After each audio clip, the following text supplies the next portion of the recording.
It's a me,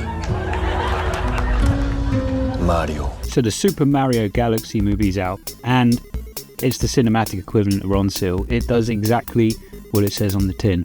If you saw the first movie, you know the drill. It was pretty visuals, punctuated by a few chuckles, essentially mid-tier kid slop wrapped up in a billion-dollar IP.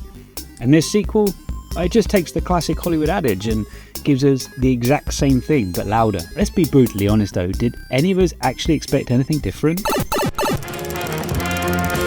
Getting old sucks.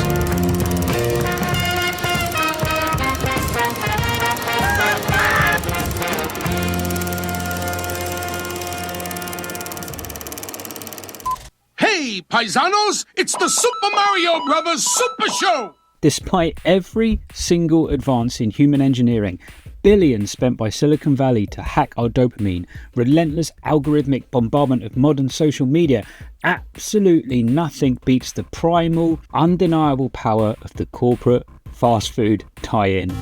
I knew exactly what was happening. I saw the strings being pulled, but I was still there, buying the Happy Meal for my daughter, securing the Mario plastic toy, and completely surrendering to the corporate synergy before we even set foot inside the cinema. And as a kid of the 80s, it still baffles me that we've got a second Mario movie, a hugely popular movie in the cinemas.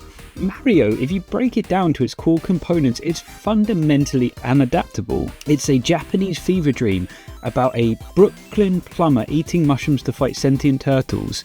And my realisation of this dates back to 1993, the Bob Hoskins and Dennis Hopper Super Mario Bros. Movie.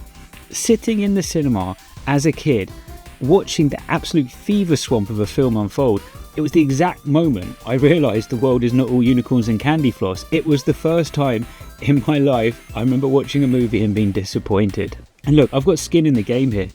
My first ever console was a NES. My first ever video game that I played was Mario Brothers, packaged in with Duck Hunt. My dad once went on a work trip to America. He brought back Super Mario Bros. 3 6 months before it came out in the UK. We literally had to go to a store and get a chip soldered onto the console just to play it. And for those 6 months, I was the undisputed king of the classroom.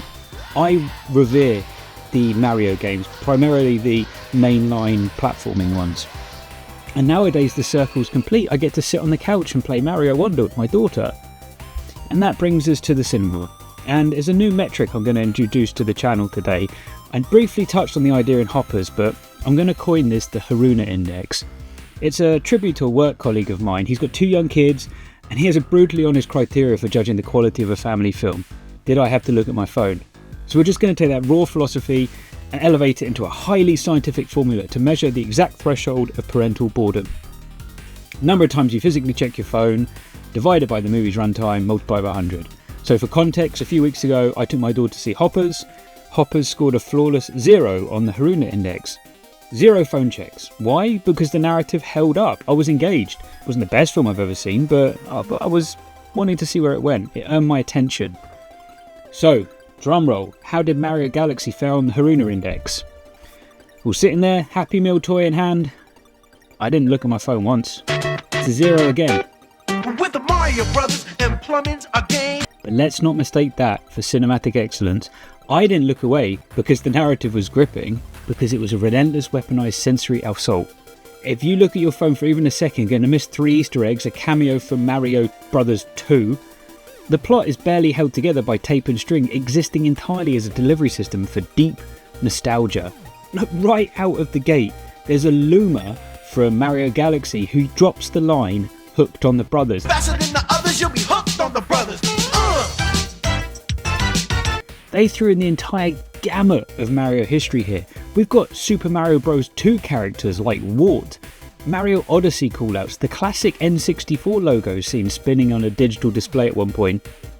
They even shoehorned Star Fox in there. They emptied the entire character select screen in the background.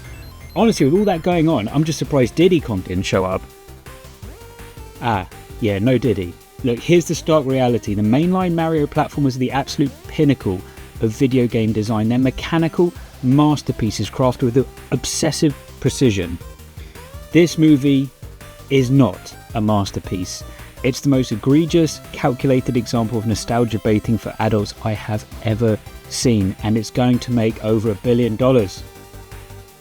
The honest truth, and it genuinely pains the inner cynic within me to admit it, despite the paper-thin plot, despite the blatant corporate synergy, and despite the fact that I was actively being manipulated by nostalgia, there were a handful of moments where the armour cracked, and I actually laughed out loud, genuine, unironic laughs.